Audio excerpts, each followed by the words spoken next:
Bueno, creo que ya estamos hoy. Buenas tardes a todas las personas que se han unido a este webinar bueno, que nos dedican un momento hoy. Buenas tardes y buenos días, que no sé desde dónde nos ven, para compartir este espacio con Ángel y con María, Red Flags en reclutamiento, o sea, relaciones tóxicas, candidatos, procesos de selección, empresas. Yo encantada desde Viterbi de poder hacer hueco a un tema que me fascina y que estoy segura que más allá de todo el aprendizaje que tenemos para compartir, pues también va a ser un momento, digamos, de cuestionarnos muchas cosas y de celebrar, bueno, no, de disfrutar un poco de este intercambio. Lo primero, María Díez, encantada de tenerte otra vez aquí con Viterbit. María, ESG de Bosonit, riojana de pura raza, alguien que además ha tenido experiencias tanto como desde la consultoría como también desde empresa cliente final en todo lo que tiene que ver con procesos de selección y que ha vivido ahí muchas idas y venidas de esa gestión y que estoy segura que va a tener mucho que aportar. Y Ángel Palomino de Ciclum, Senior IT Recruiter, futuro papá de Salcedón, si lo No, dije bien, un Salcedón. Salcedón, así, Salcedón. Salcedón. Sí, eso es. Es que, oye, a mí el castellano y los pueblos aquí, pero No pasa un nada. pueblecito de Guadalajara que nos ha traído a un crack de la selección de talento, sobre todo en el área de IT, y que bueno, que estoy también súper contenta de que podamos tener ambos testimonios para poder compartir en este webinar esas red flags, ¿no? Y poder sobre todo compartir con todas las personas que nos están escuchando aprendizajes que van a ser valiosísimos. Esto, digamos que no hay un libro escrito, ¿eh? No tenemos la fórmula, adelanto, spoiler, no la vamos a compartir, pero sí que vamos a intentar acercarnos. Yo por un poco romper el hielo, cuando preparamos, bueno, decíamos qué temas, ¿no? ¿Qué red flags? ¿Cuántas experiencias y cuántas anécdotas? Voy a partir desde lo general y ya iremos a lo particular. Red flags en reclutamiento. ¿Quién rompe el hielo contando un poco esas, digamos, aprendizajes o esas cosas, esas malas prácticas que habéis vivido, como quizás como reclutadores, pero también como empleados, de cara a un proceso de selección y qué habéis aprendido hasta ahora? Cosillas así que a priori digas, uy, esto es un red flag mal en un proceso de selección. ¿Quién rompe el hielo? Va, que voy yo, que me animo. Yo, como decías tú, Claudia, yo he pasado tanto de una empresa más pequeña a una empresa muy grande y también tanto de la consultoría como de producto. Y para mí, el no tener un procedimiento claro dentro de las compañías, yo creo que es el primer red flag. ¿Por qué? Porque entonces tiendes a la improvisación. Y, oye, hay gente que los stand-up que ahora se llevan mucho en Madrid, se les da muy bien, pero a la mayoría de los mortales no. Y siempre te puede pasar cualquier cosa. ¿Qué si el audio? ¿Qué si no tienes la información correcta? ¿Qué si algo del salario o de la posición no te la han pasado bien? Y si no tienes ese procedimiento, lo que transmites al candidato es mucha desconfianza.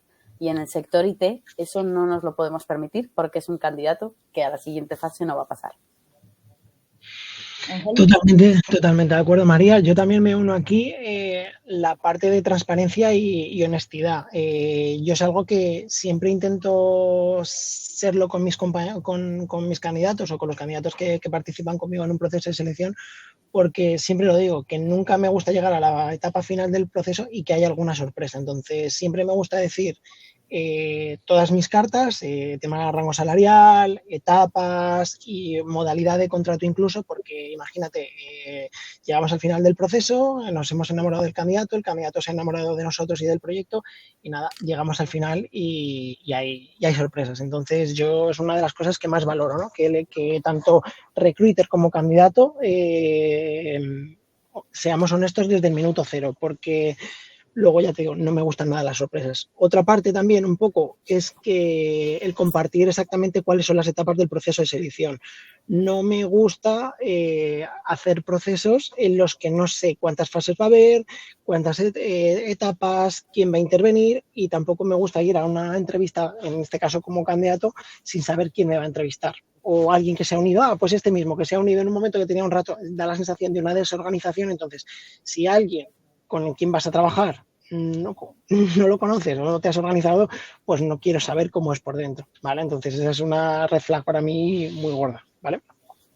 100%, 100%. Oye, y nosotros que lo hemos vivido, lo comentábamos también, ¿no? Que a la hora de definir un proceso de selección, esto mismo de tener muy claro las etapas, esto voy a ir por partes porque todo lo que habéis dicho voy a ir sacando ramas, pero de tener muy claro el proceso de selección, cuáles son las etapas, qué vamos a ofrecer, qué tipo de perfil estamos buscando, sobre todo para orientar al candidato, pero también para, digamos, ser coherente con una marca empleadora que digamos que es lo que nos respalda, ¿no?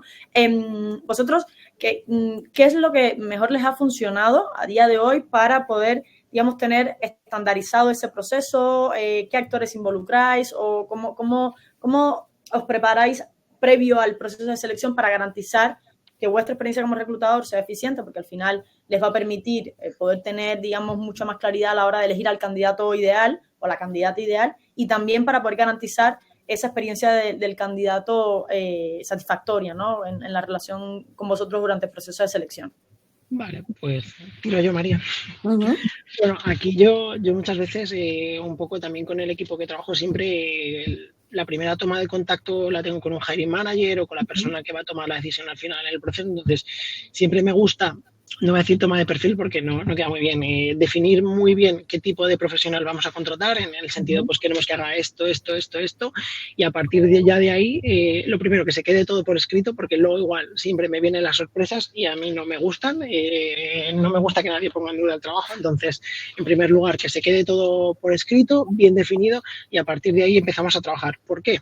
Por lo primero, porque el hiring manager, la persona que va a tomar la decisión, va a estar mucho más tranquila, y luego también porque el candidato va a tener mucha más claridad sobre el proceso, ¿vale? Porque yo ya llego con lo que he hablado, oye, pues va a tener 3 etapas, esta etapa va a estar aquí, aquí y aquí, te vas a ver con él, con esta persona y con la otra. ¿Por qué? Por esto y por esto y por esto. Y entonces el candidato tiene una visión súper clara de cómo va a ser el proceso, se hace una idea y también se puede ajustar un poco en cuanto a organización, agenda, y un poco pues también qué prepararse y qué no, porque hay personas que intervienen en el proceso de selección que quieren ver más la parte técnica, hay otros que quieren ver cómo actúa dentro de ese escenario que es la entrevista, aunque no me gusta esa palabra nada, pero bueno, que más o menos quede todo muy definido. Y luego, aparte de eso, la honestidad, ¿no? Tú puedes abordar la charla con el candidato de una forma mucho más honesta, mucho más transparente, y no le tienes que esconder nada, o sea, le tienes que decir lo que hay, cómo es y qué es lo que va a hacer. Entonces, para mí eso es clave, antes de nada, ¿vale? Claro. Me parece vital una cosa que ha dicho Ángel, que es que el proceso de reclutamiento no empieza cuando yo, reclutador, busco a la persona, sino que probablemente sea entre una semana, 2, 3 días antes, cuando a mí me quedan claras qué requisitos tengo, qué tiempos tengo y qué estándares, ya sea de salario, de experiencia, de tecnologías, en nuestro caso, tenemos. Y a partir de ahí, por complementar lo que ha dicho Ángel, y ya os lanzo también una pregunta, para mí el proceso ideal tiene 3 etapas. Una primera llamada muy rápida y muy corta. Oye, candidato, ¿tienes esto? ¿Se ajusta a esto? Ahí es donde es muy importante que las tecnologías estén claras, que la banda salarial o por lo menos las tarifas que tú vayas a manejar las tengas claras para ver si la persona se sale o no de ello y no hacer perder más el tiempo, y disponibilidad para una entrevista. La siguiente, ese diálogo que decía Ángel, en el cual nos conocemos y es diálogo porque la persona me cuenta a mí, pero yo también le cuento a la persona. Y esa tercera etapa, que ya hay más dudas, en la que puede haber o no una prueba técnica, en la que la prueba técnica puede ser con ordenador o con persona. En nuestro caso es con persona, y ahí ya puede entrar también el hiring manager para que se produzca también un diálogo de, oye, ¿cómo es la cultura? ¿Cómo es trabajar en el día a día? ¿Cuáles van a ser mis funciones? ¿Y cuál ha sido, por ejemplo, tu semana pasada? Por ejemplo, manager de IT que vas a hacerlo. Eso para mí es un proceso perfecto. Y ya cerramos con más llamadas, pero mucho más cortas, de oferta, de esa parte de negociación. ¿Para vosotros tenéis esos pasos definidos de cuáles son perfectos? A ver, yo creo que no hay proceso de selección perfecto, ¿vale? O sea, o etapas perfectas o definidas, porque ya te digo, muchas veces lo quieres hacer como tú dices, que es de manual, súper guay, pero hay otras que dicen, ay, pues hay alguien que dice, ay, pues yo quiero conocer a que alguien que está superior al nivel del hiring manager, y ya pues se te ha quitado todo. Por ejemplo, ahora he tenido un proceso yo bastante complejo aquí en Ciclum, una posición bastante, bueno, que tiene bastante peso dentro de un proyecto súper complejo también. Y bueno, pues hubo un momento que teníamos muchas dudas con el candidato, entonces dijimos, bueno, pues que se meta nuestro general manager, ¿vale? Entonces también lo metimos. Entonces ese candidato pasó por un montón de gente, que no es lo ideal, ¿eh? No lo estoy diciendo, pero muchas veces cuando hay muchísimas dudas, pues vamos a sacarlas con... Yo siempre digo que 4 ojos ven mejor que 2, entonces, pues bueno, pues si se puede y al candidato no le importa, adelante. Entonces, en este caso, el candidato estaba más que abierto a hacerlo y no hubo ningún problema. Pero, como tú dices, María, hay que intentar agilizarlo todo lo que se pueda.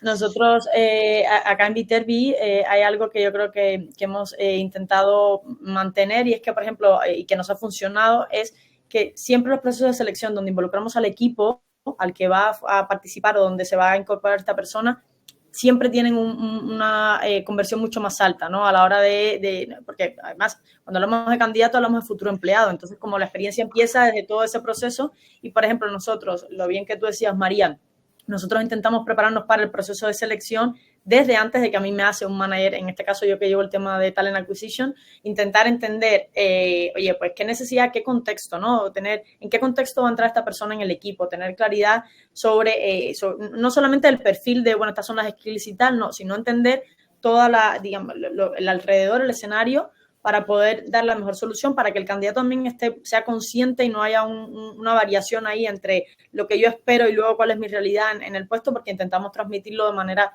real todo el tiempo en el proceso y trato de involucrar al equipo. Oye, chicos, intento analizar mis ideal candidate en función de personas que he visto que en el equipo donde entrar, en roles similares o de nueva creación, qué habilidades hay que complementar, quiénes me han funcionado, quién quiero clonar, a quién no.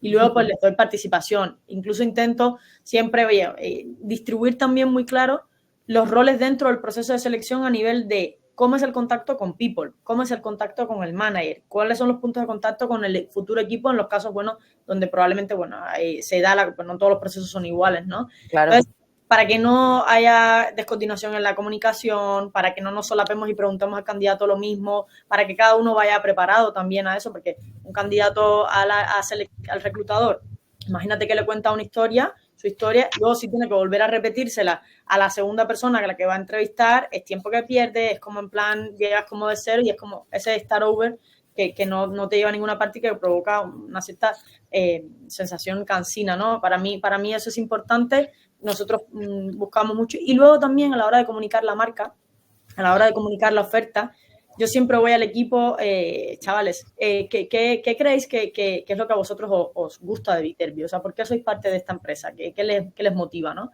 Y trato de construirlo desde ahí. O sea, yo creo que también los procesos de selección van mucho de personalizar el flujo a la empresa o al cliente, en el caso, por ejemplo, cuando trabajas como consultor, ¿no? Que tienes como muchos proyectos o que no necesariamente representas una única marca.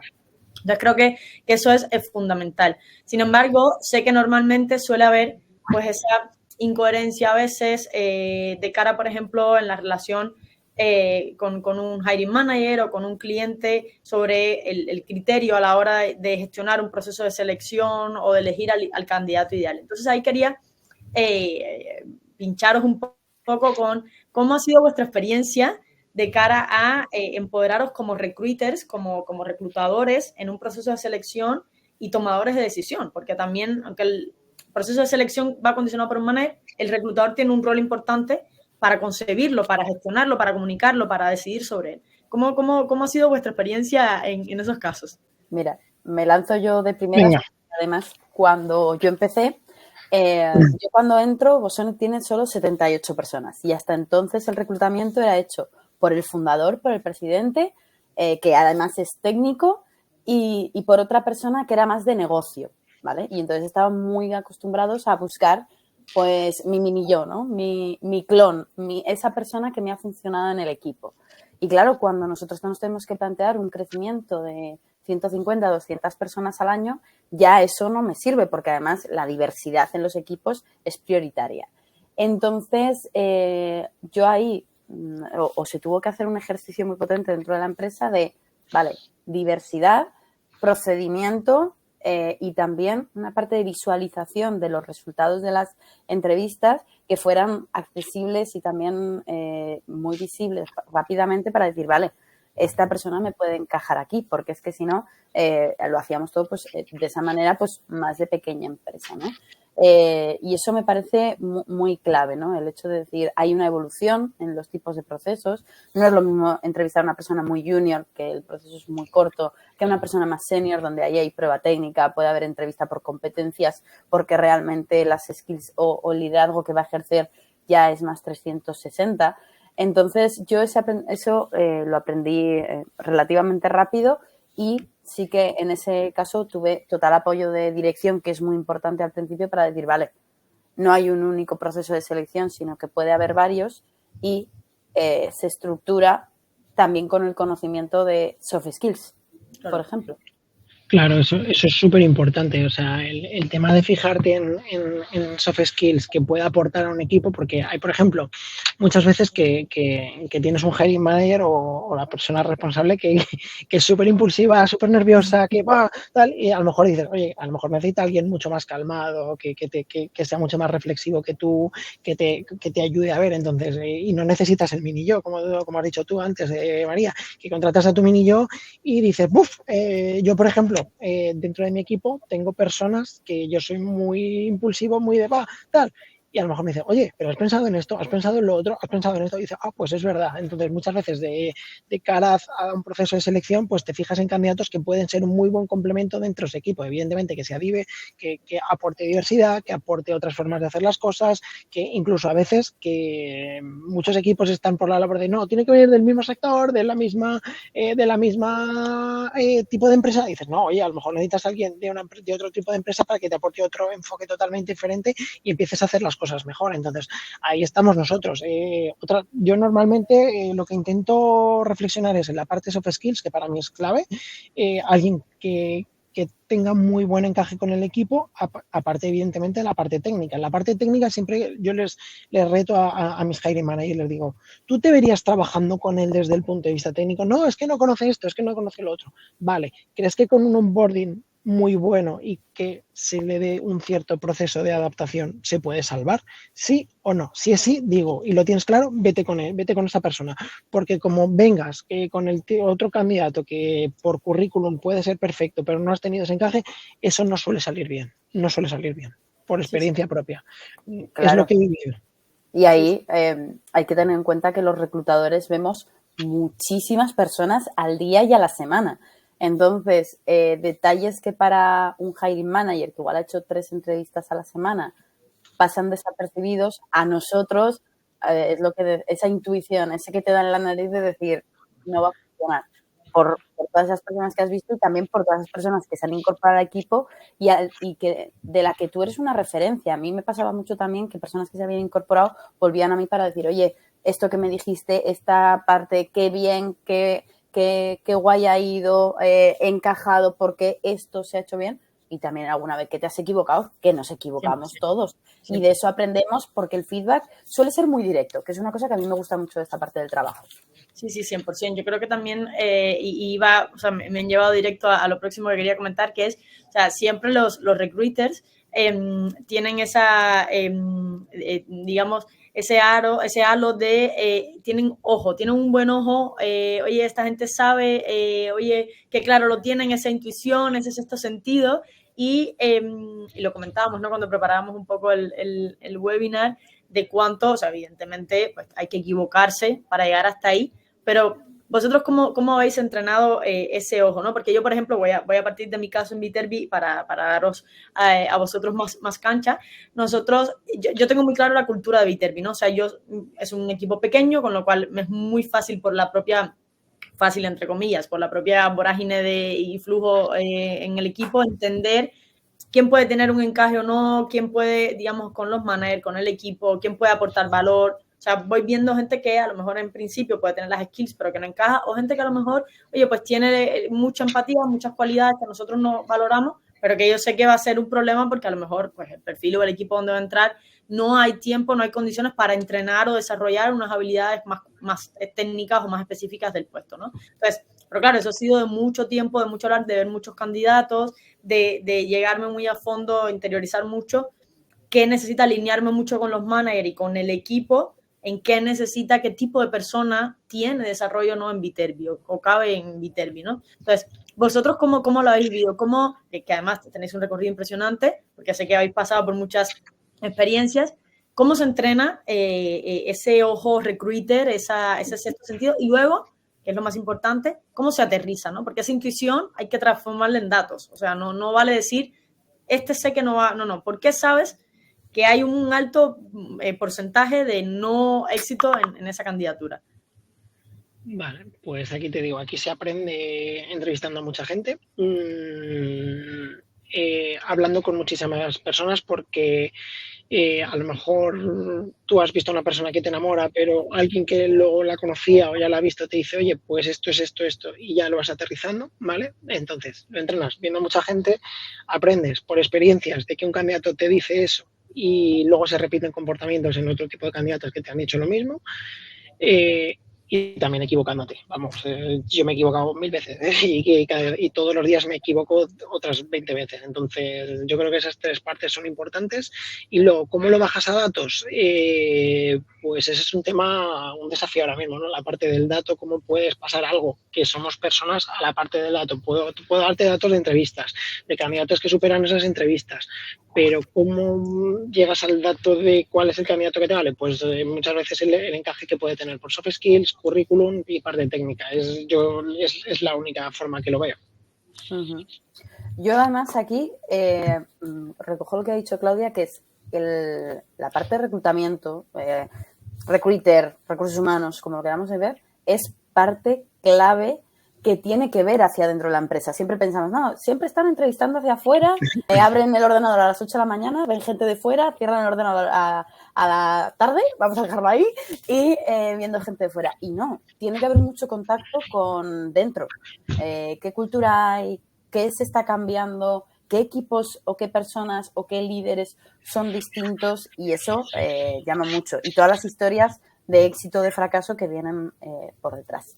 Y ya que nosotros somos líderes en tema de datos, a mí me parece que un seguimiento, aunque sea al principio en Excel, es vital para decir, vale, características de la oferta, características de los candidatos, aunque sean básicas, ciertos indicadores, ¿vale? Y luego, éxito o no, haciendo un seguimiento a los 6 meses y al año. Uh-huh. Eso, aparte de que de cara al CEO, a quien sea, te da mucho empaque a la hora de decir, mira, este es el número de entrevistas que hace falta para llegar a un candidato, el número de contactos en LinkedIn o la licencia que se necesita, que es muy cara para hacer esto, o el programa que necesito es esto, y los resultados son estos. Y así hacemos el encaje. Pero María, esos datos son muy relativos, porque yo la media, por ejemplo, para contratar a un senior Java puede ser de enviar 30 mensajes por email, pero por LinkedIn o por otras plataformas, pero es que a lo mejor envías uno y de ese uno cae, ¿sabes? Entonces, y te ha tirado toda la estadística, entonces hay que tener cuidado con eso. Hay que tener cuidado porque no somos un departamento hiperproductivo que tiene un 1-1 y que además es mejorable, porque además lo que ha dicho Ángel es tal cual, igual un Java tienes eso, pero ahora, por ejemplo, los de IA, que son los reyes del mambo ahora mismo, quien lo haga con un solo mensaje, que me escriba, que yo lo quiero escuchar. ¿Vale? Yo te puedo presentar a alguien que lo ha hecho en 2 mensajes o en 3. Ojo, pues ese es directo para otro día. Teníamos que haberlo tenido en cuenta para sumarlo al webinar y decir, bueno, y hemos traído aquí al rey del... Claro, pero por ejemplo hay marca personal, marca en redes sociales, eso que seguro que lo vamos a hablar es muy importante. Y luego, a partir de ahí, también ver casos de éxito dependiendo del tipo de mensaje, se aprende del tipo de mensaje que se envía, del momento del año, no es lo mismo veranos, cierres, aperturas, etcétera. Entonces, yo creo que hay muchos indicadores que nos pueden ayudar y que obviamente no va a ser una mejora. Eso es muy importante en nuestra profesión. No es una mejora de esta semana a la que viene, es una mejora de este año al año que viene. Siempre. Y yo ahí lo tendría muy, muy en cuenta. Y ya luego podríamos entrar con sistemas, pues tanto de personalidades, el DISC, el Ominger, el que queramos, que se pueden también aplicar y que ahí tienes algo más objetivo. Aunque hay, como todo, gente que está a favor y gente en contra, porque hay luego también podemos meter la inteligencia artificial y ya hacemos la guerra para el tema de selección. Sí, sí. No, tú comentabas, comentabais ambos dos cosas importantes. Una es, oye, cómo llegar ese alcance, o sea, cómo llegar al candidato ideal, porque sabemos que bueno, hay como perfiles que los tenemos como muy identificados, ¿no? Que las fuentes están como muy claras, pero ya luego cuando se empieza a complejizar, sobre todo en sectores como el tech o algunos más especializados, o sea, no están en todas partes. Hay perfiles que no están en LinkedIn, hay perfiles que no están en los foros, hay perfiles que no te vienen por un portal de empleo. Entonces, claro, ahí cuando hacemos el rol de recruiter, y voy a enlazar con lo que has comentado ahora, María, el tema de posicionarnos con una marca personal o de ganar visibilidad o de convertirnos en un referente dentro del sector en el que hacemos selección o dentro, digamos, de la profesión en sí, tiene un impacto muy importante. Y vosotros en ambos casos tenéis mucho impacto también en redes a nivel de, bueno, de contenido, de experiencia y impacto también en vuestros equipos.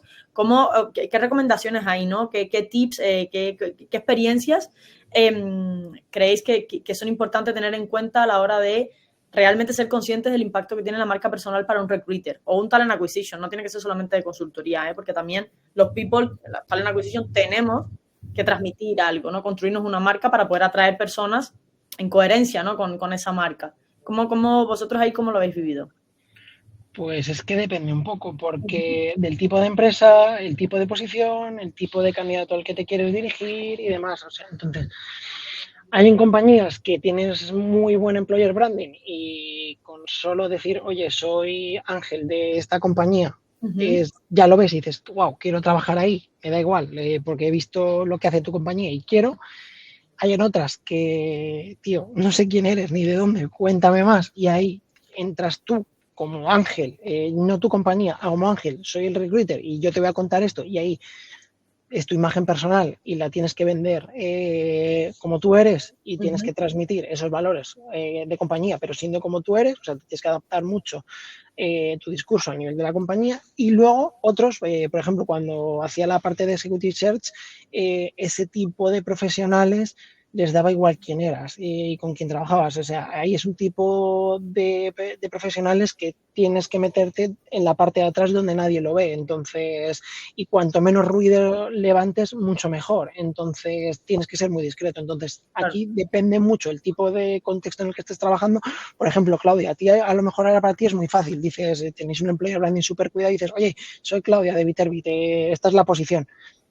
Y la gente ve y dice, wow, me encanta lo que hacéis por el tipo de contenido que subís, que yo quiero trabajar ahí. Pero a lo mejor María, por ser consultoría, dicen, yo ni de coña. Y ahí entra María como recruiter, soy muy maja, muy simpático y te vas a encontrar este tipo de proyectos. Entonces, todo depende y te tienes que educar según el tipo de proyecto, según el tipo de compañía y coger un gorro u otro. Entonces, todo depende.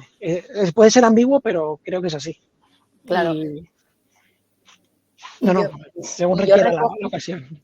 Recojo también lo que has dicho tú al principio, Ángel, de la transparencia y la honestidad, que es, obviamente, todos tenemos un employer branding, tenemos unos equipos de marketing más que estupendos que saben transmitir temas de marca, pero en redes sociales y en un mundo en el que todos estamos detrás de una pantalla, hay muchas personas que echan en falta una cara, una persona, no el recruiter. Yo no soy María la recruiter, yo es que soy María Díez Arnaiz, que la semana pasada hablé de cómo no me gusta, yo qué sé, algunas cosas de Madrid, ¿no? Y cómo otras me enamoran.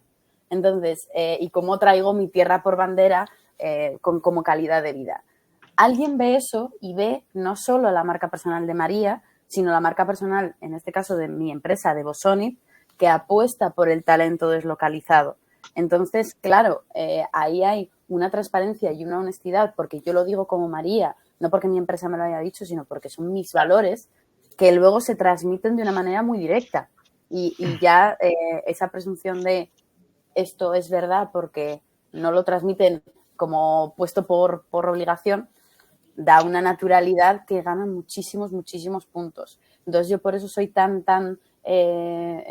o me gusta tanto abogar porque la marca empleadora es uno de los pilares, pero la marca personal del CEO, del CTO, de una persona como yo que quizá tiene una libertad más en el puesto de trabajo, va a ayudar mucho a los candidatos a ver qué tipo de empresa está detrás.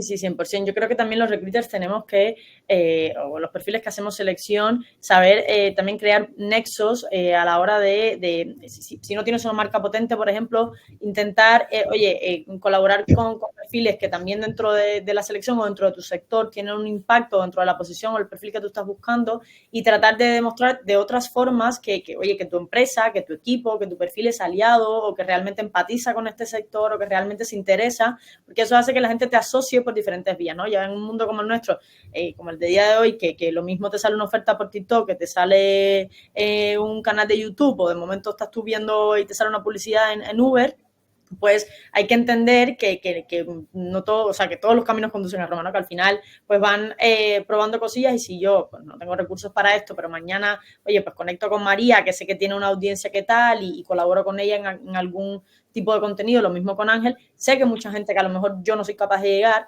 me va a estar viendo, lo mismo María, ¿no? Se la van a asociar, oye, mira, esta es una persona que colabora con este tipo de proyectos, que le gusta y tal, y que eso también aporta, que no solamente el decir, bueno, esta es la oferta de empleo que tengo y esto es lo que estoy buscando, o mira, voy a por ti, sino también, mira, o sea, cómo busco relacionarme con gente como tú y cómo busco gente que sé que son referentes para ti, también me interesa relacionarme con ese tipo de personas, ¿no? Nosotros, otra cosa que hacemos, yo siempre vuelvo al equipo, soy muy del equipo, mi experiencia, y es que, por ejemplo, siempre he dicho y soy muy pesada con la compañía en ese sentido de no hay mejor referente para atraer a alguien o para realmente comunicar una marca que la persona que es parte de ese equipo o que está asociada a ese rol. O sea, yo puedo poner mañana, estoy buscando un software, no sé qué, un PHP o lo que sea, que si mi equipo de tecnología no lo comunica o no, o de alguna manera no genera contenido, la gente lo primero que hace es ir a mirar quiénes son los de tecnología de Viterbi. Y entonces, como en plan, entonces, ¿qué está haciendo Claudia? La gente asume, Claudia, un perfil de HR, pues está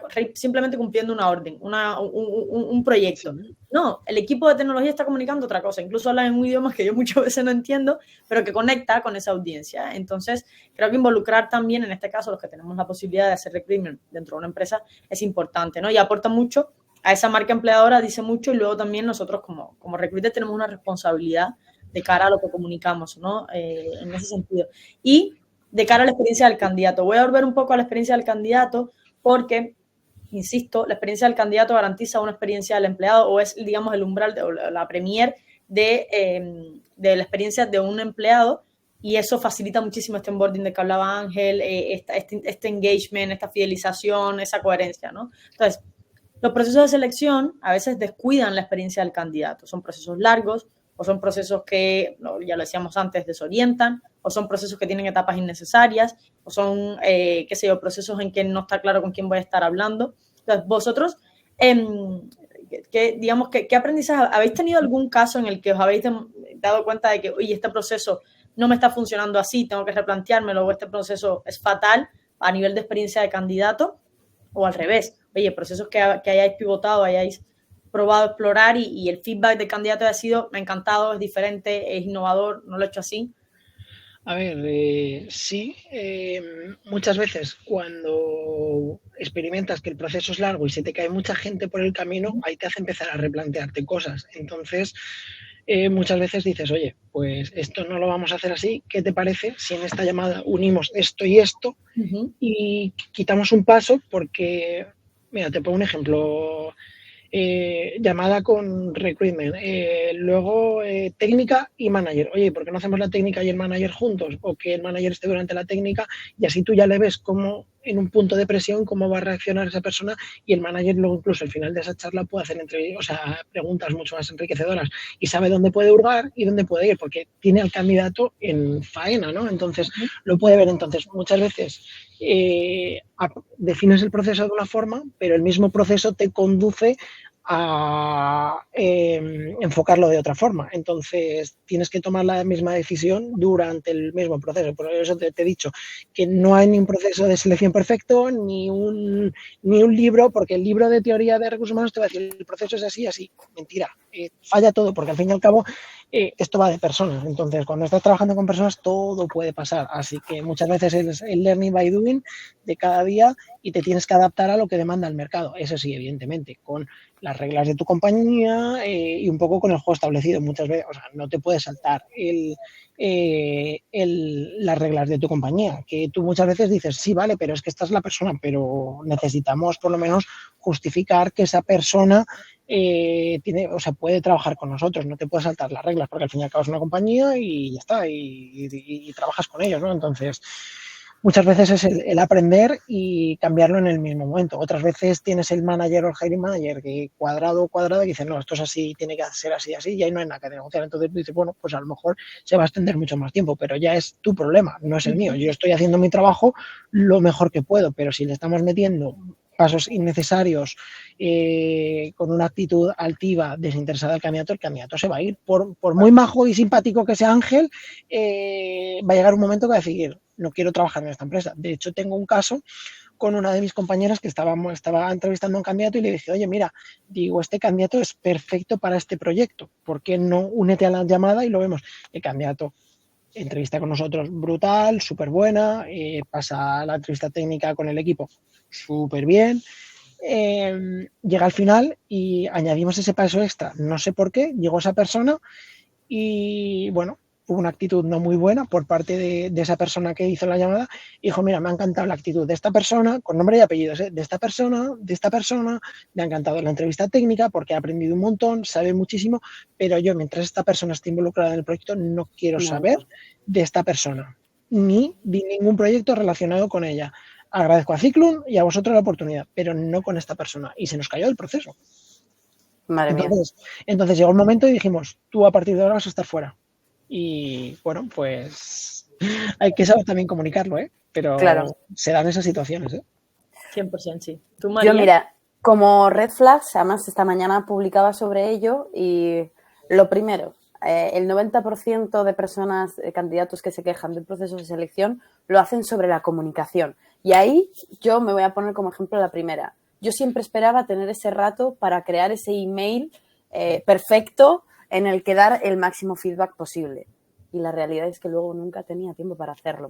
Y lo hacía con toda la buena voluntad del mundo, que era decir, pues qué has hecho bien, qué has hecho mal, por qué sí o por qué no. Y en vez de hacer un correo estándar, dedicar 10 o 20 líneas. Y la realidad es que a veces no tenía tanta información o la información que yo podía tener era parcial o dependía de otros factores distintos, que a mí me parecen muy importante, o luego no tenía tiempo. Entonces, ahí una recomendación clave es los mensajes preestablecidos funcionan, son muy útiles y ya dan información al candidato. Y a partir de ahí, todo lo que puedas hacer plus, mejor.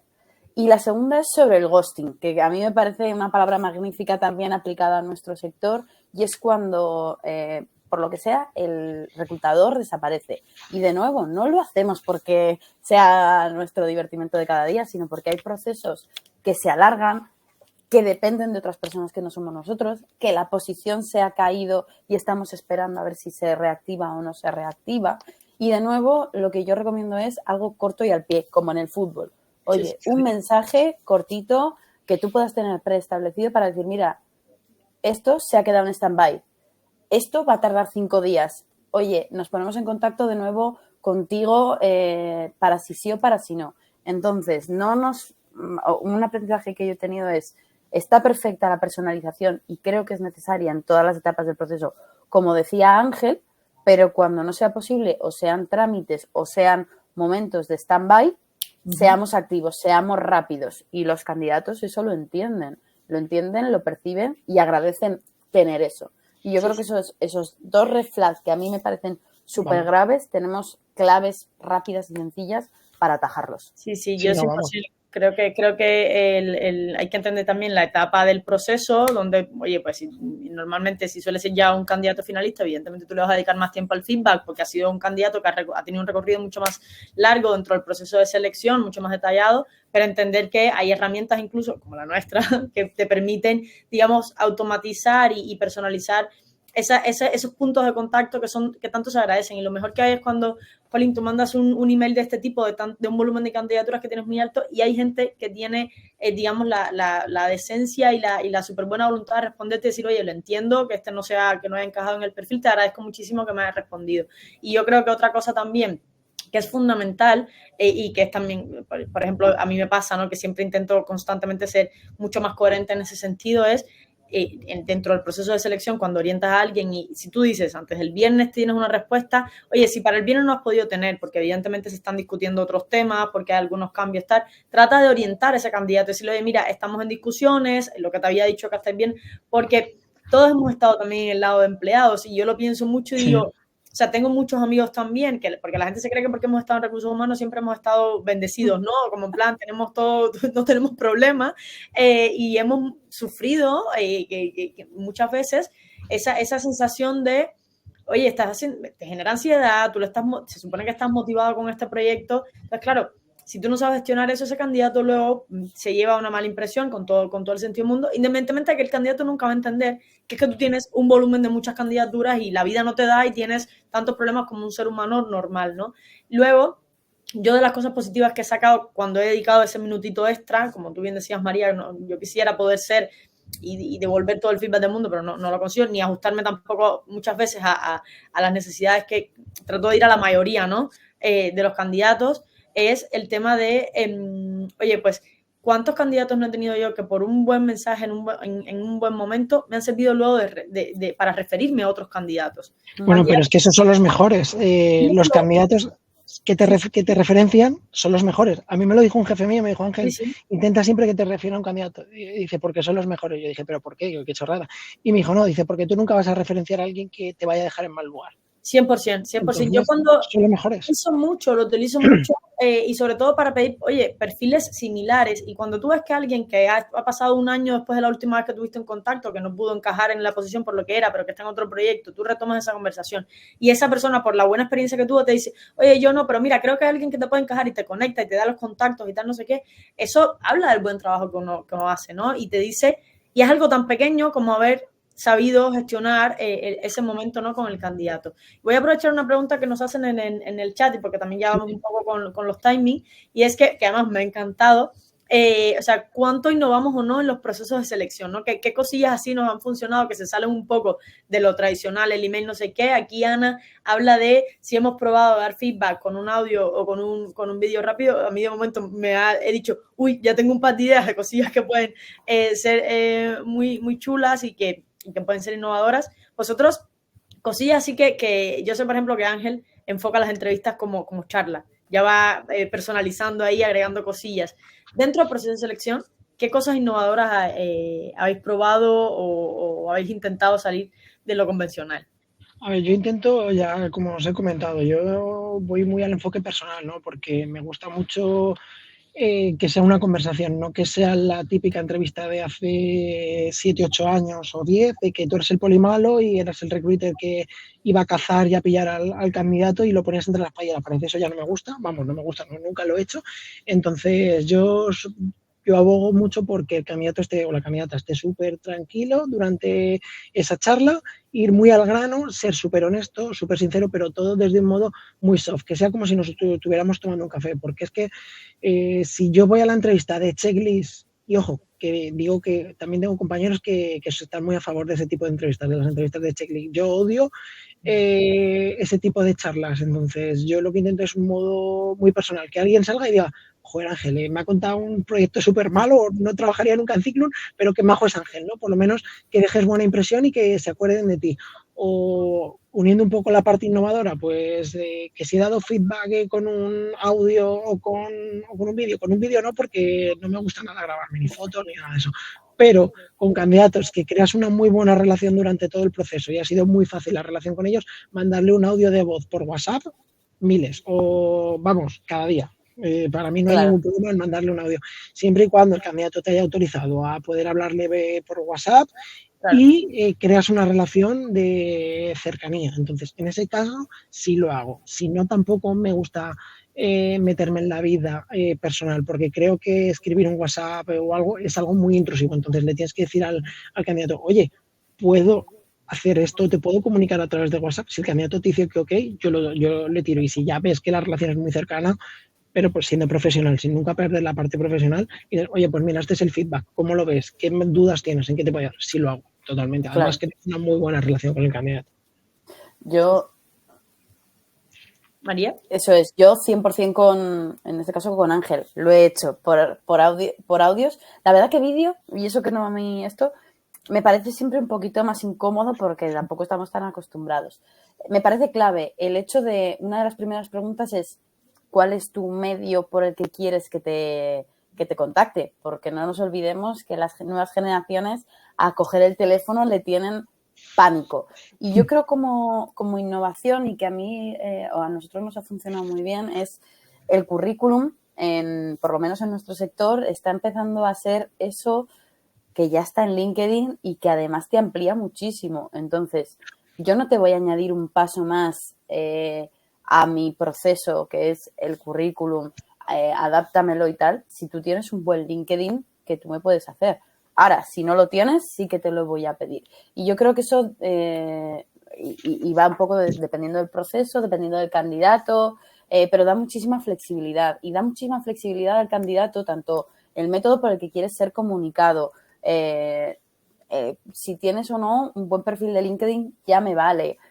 Esto yo creo que da ese tinte de innovación, de rapidez, que además nos ayuda muchísimo a nosotros a ser lo que el candidato quiere ver. Claro, sí, nosotros de hecho también incorporamos como, sobre todo las pruebas técnicas, como nosotros tenemos todo tipo de perfiles, no solamente de IT, intentamos que esos ejercicios donde queremos puntualizar o aterrizar en determinadas habilidades sean como originales, que sean mucho más interactivos. Hay de hecho procesos de selección donde hacemos ejercicios un poco a ciegas, donde por ejemplo los candidatos vienen y hacemos dinámicas grupales y los managers o las personas que intervienen en el proceso no tienen información, solamente la controlo yo, de quién es este tipo de candidatos, y luego se hace como una ronda de feedback en que también es muy interesante cómo cada uno percibe, ¿no? La participación que ha tenido. Y una cosa que quizás no, o sea, que no es innovadora, pero que yo creo que siempre es interesante es cuando vemos un candidato que sabemos que no va a funcionar o que durante la entrevista vemos que toma otro curso, pero que vemos que es un buen candidato y que puede tener sentido, a mí me gusta mucho aterrizar feedback, ¿no? De, oye, mira, dejar muy claro, para esta posición realmente pues no vas a encajar por cuestiones muy, muy prácticas, esta y esta, pero intentar sugerirle de, oye, mira, pero si estás queriendo crecer en ventas, igual tiene sentido que trabajes más esta área, o mira, puedes aprovechar esto que tienes aquí. Ese momento también de intercambio que ya tienes esa media hora agendada y que la vas a hacer, no perder el tiempo en hacer el estándar y decir lo que tú decías, Ángel, no, bueno, yo tengo que hacer esta entrevista, tal, y ya después, bueno, pues le mandaré un email o no, sino, oye, pues si yo veo que no va a estar dando ningún sitio o si veo que la conversación, el candidato se siente más cómodo en otro tipo digamos, de tono y que al final me va a dar a mí más información de su perfil, pues yo voy por ahí, no intento tampoco, tengo muy claro qué cosas quiero mirar, pero bueno, tampoco, digamos que intento ser como muy una camisa de fuerza. Hay alguien que nos dice que cuando Ángel enfoca las entrevistas como una charla, por ejemplo, ¿qué tipo de preguntas haces, Ángel, aquí para poder conocer la experiencia laboral o para que no se sienta como una entrevista más tradicional? Pues yo aquí, bueno, aquí lo primero, me presento a Ciclum desde una forma súper cercana y lo que voy haciendo primero es que el candidato hable, o sea, que me diga un poco cuáles son sus inquietudes, por qué está aquí hablando con Ángel, por qué le apetece o qué le ha llamado la atención o qué tipo de proyecto quiere. Y poco a poco voy entrando un poco en la conversación, ¿no? Oye, porque los últimos 5 años estás trabajando con Java, por ejemplo, oye, y cuéntame, ¿qué has hecho un poco con Java? ¿Has hecho esto? ¿Has hecho otro? Y poco a poco voy sacando la información que yo quiero, pues, cómo ha sido el tipo de proyecto en el que ha participado, las tecnologías, cómo ha sido su equipo, pero todo de una forma muy civilina, por así decirlo, que el candidato no se sienta de, oye, dime con qué tecnología, cómo era el equipo, ¿cuál era tus funciones? ¿En qué estabas más enfocado? Por diciendo, ¿y tú hacías esto o hacías también otras cosas? O algo que sea de una forma mucho más tranquila, cercana y ir poco a poco yendo al tema, pero tampoco que te tome demasiado tiempo, porque sabes que tienes media hora y el candidato no te va a dar más de media hora, 35, 40 minutos como mucho.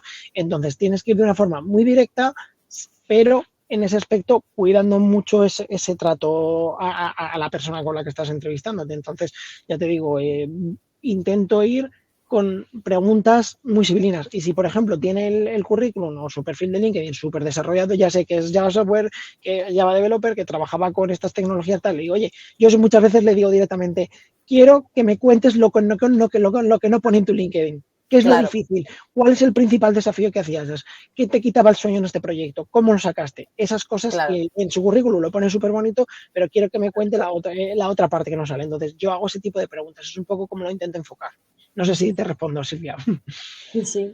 María, ¿y tú cómo enfocas tú las entrevistas? Mira, ha terminado Ángel como yo lo hacía. Yo lo que hacía cuando hacía esta parte de entrevistas era, generalmente nosotros empezamos las entrevistas diciendo, Claudia, resúmeme tu experiencia profesional. Yo lo hacía al revés. Yo resumía su experiencia profesional de lo que había visto. Y mi pregunta es, vale, y a partir de esto, ¿qué es lo que yo sé? ¿Qué Claudia me falta por definir aquí? ¿Qué Claudia no he visto? Que es una pregunta además que va mucho a lo personal, que va mucho a eso, a ese brillo que me tienes tú que dar y que es un poco distinta, porque además busca lo interior en ti, no solo lo que ya se ve, que es 5 años de desarrollo, gestionando equipos, con 2 personas a mi cargo, etcétera. Puedes preguntarme, pues eso, que es que en estos 5 años el proyecto más complicado que he hecho ha sido por esto y por esto. Y ahí yo ya veo esos highlights que son los que yo estoy buscando. Claro. Sí, yo también, por ejemplo, nosotros solemos, por un lado, partir mucho de, oye, mira, esto no es yo sobre todo con la de People, voy un poco al foco de Ángel, ¿no? Intento decir, esto es una conversación en la que evidentemente pues tenemos un momento para yo contarte de nosotros, saber de ti, pero que estamos de igual a igual. Intento mucho acomodar al candidato a que aquí nos estamos evaluando los dos, o sea, que no se sienta que es la única persona que está haciendo como punto de mira en la conversación, sino que, oye, ¿qué te puedo contar yo que no sepas de nosotros? Oye, cuéntame qué te llama la atención de este proyecto y sobre todo cuando me refiero a la experiencia laboral intento partir de qué estás buscando, en qué momento profesional estás, cuéntame. Y a partir de ahí ya voy yendo, oye, pues de atrás hacia adelante, ¿no? Oye, ¿y cómo llegas a este perfil? ¿Y crees que por qué este y no otro? O sea, ¿dónde te ves aquí, no? Y no la típica cosa de bueno, que van a ver unos años y cómo va a estar. Hay otra pregunta que ya nos vamos recortando en tiempo, pero que dice, una va asociada a la gestión de datos y todo lo que tiene que ver con la protección de datos de los candidatos. Aquí, bueno, pues cada uno tiene como su librito, ¿no? Y como sus herramientas. Vosotros, María, tú que manejas tantos datos y Ángel en Ciclum, nosotros tenemos políticas de actualización, ¿no? De estar, o sea, que constantemente lo vamos revisando. ¿Vosotros igual o algo? Claro. Aquí te ciñes básicamente a la ley y si un candidato te expresa el consentimiento porque no has eliminado su perfil de tu base de datos y le siguen llegando anuncios, pues eso. De hecho, yo tuve un caso que aprendí mucho con un candidato que internamente se nos pasó, nos mandó su conocido, o sea, nos dijo que por favor que elimináramos todos sus datos, pero le seguían llegando emails de Ciclum. Entonces nos puso como una reclamación a la Agencia Española de Protección de Datos o algo así.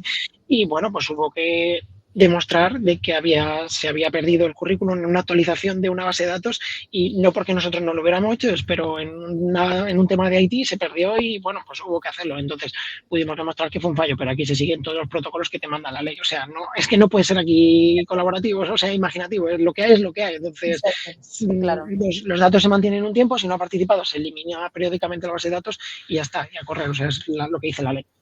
Genial. Y ahí me parece que la tecnología es nuestro principal aliado. Ángel lo ha dejado clarísimo. Si dependiera de mi memoria y de mi capacidad, lo dicho, estábamos como antes. Yo no puedo llegar a todo. Entonces, los procesos automatizados, las alertas, los avisos, como decía Ángel, oye, si a los 3 meses esta persona ya no está en ningún tipo de proceso o no espera nada, directamente se elimina y a partir de ahí, pues eso, un protocolo que aparece también en las primeras comunicaciones de cómo procesamos los datos, siempre muy claro ese correo al que se pueden dirigir para decir, oye, me quiero dar de baja, un botón fácil y accesible para darse de baja.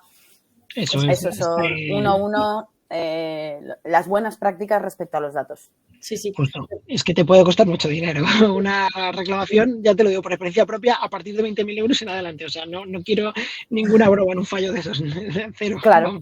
No nos lo podemos permitir. Así que tendríamos aquí toda la tarde y yo estoy convencida de que lo primero que os recomendaría a todos los que nos están escuchando es seguir, por favor, a Ángel y a María en LinkedIn, porque estoy convencida de que, primero, son personas extremadamente cercanas con las cuales cualquier duda seguramente van a estar en la mejor disposición de comentar sus experiencias, y sobre todo porque generan mucho contenido de interés, de cosillas que normalmente nosotros naturalizamos dentro de la gestión que es nuestra profesión como recruiters, y que realmente son esas cosillas que pasan al ojo y que son importantes, como, oye, pues estas mini prácticas o estos tips que nos ha dado la experiencia. Yo solo por cerrar, porque me ha hecho, he visto la pregunta que nos hacía Lisette. Bueno, yo creo que ya las preguntas que hacemos en entrevistas las hemos comentado, y también un poco cómo identificar, ¿no?, si un perfil encaja con la cultura de empresa o no.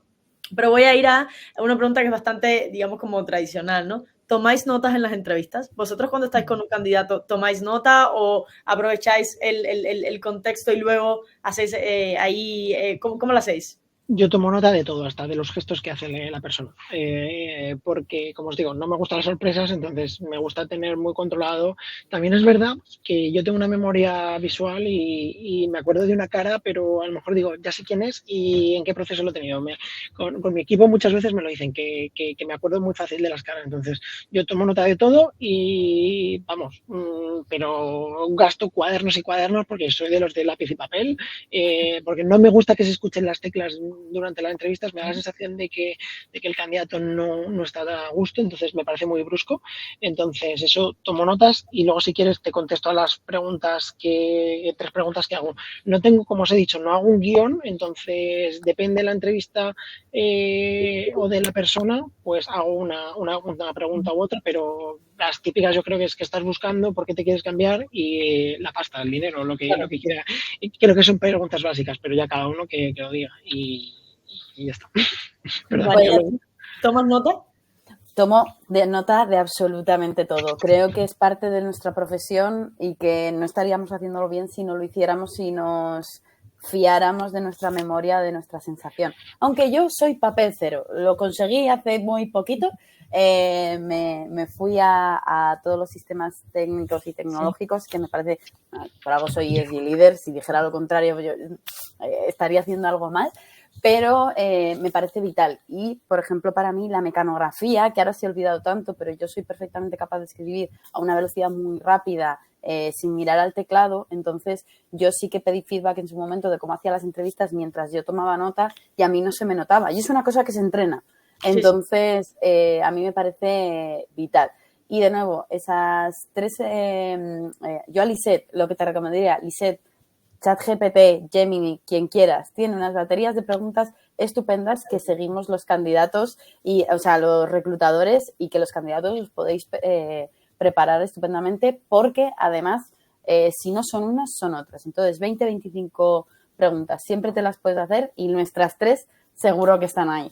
Seguro. Sí, yo soy un poco el mix de ambos, o sea, yo soy para algunas cosas de libreta y luego sí también de online, sobre todo porque me gusta dejar récord de la info, que sé que luego mis compañeros van a un poco a revisar y aspectos muy específicos, pero no me gusta perder el contacto, no he llegado a la habilidad de la mecanografía y no me gusta perder el contacto con el candidato. Yo creo que, bueno, el tiempo es oro y la verdad es que es una pasada cómo se va volando en un intercambio así, que estoy segura de que hay muchas personas deseando beber de vuestras experiencias porque es como mejor se aprende. Yo quería simplemente cerrar y sobre todo dejando un mensaje a los recruiters que nos están viendo y a aquellos que todavía están descubriendo la profesión o personas que se dedican a la selección, a decir que tenéis una profesión. Tenemos muy, muy, muy, muy linda. Nosotros generamos oportunidades y damos cabida a personas, le cambiamos la vida a muchas personas que tanto que entran a las empresas como que van a los clientes, y realmente, creer en vosotros, creer en vuestro potencial, en el valor que aportan al candidato y al hiring manager y a las empresas, identificando el talento que realmente necesitan, ¿no? Es un trabajo muy complejo, es un trabajo muy sensible, de que se aprende todos los días, de que no hay nada escrito, y que yo creo que, bueno, que María y Ángel son referentes por excelencia. Insisto, seguidlos porfa en redes sociales. Muchísimas gracias a ambos, de verdad. Para mí no puedo estar más feliz que haber tenido este contacto, y muchísimas gracias a todas las personas que han estado en el webinar y que han hecho preguntas, que además me quedo yo ahora con un montón de ideas que sé que vamos a poder aprovechar. Gracias, chicos, y encantada de poder tener este momento. Gracias a vosotros. Que vaya muy bien. Gracias a todos. Bueno, pues muchísimas gracias y que vaya muy bien. Hasta luego. Hasta luego. Adiós. Hasta luego.